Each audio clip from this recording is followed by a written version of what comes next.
Yes. One by one, Yes. each lawman turned criminal Yes. heard chilling details of the crimes against them Yes.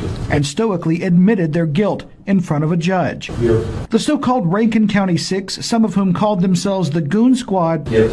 will now be forced to reckon with the decisions they made back in January, decisions they then hid from investigators and their own boss for months. If you look at chronologically the way things went, there's really no way to fight the circumstances. Attorney Trent Walker represents Michael Corey Jenkins and Eddie Parker, the two black men brutalized and assaulted that night.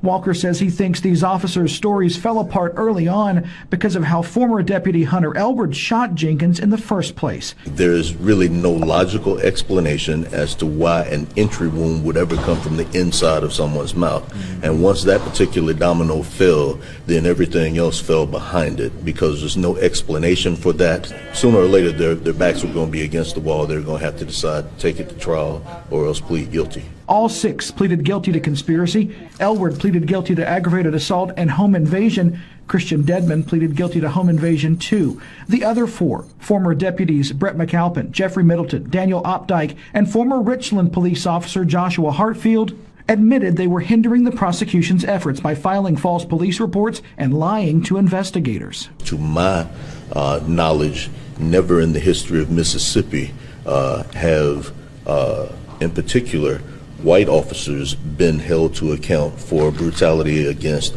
black victims. To my knowledge, this is the first time that this has occurred. I hope this is a lesson to everybody out there. Justice will be served.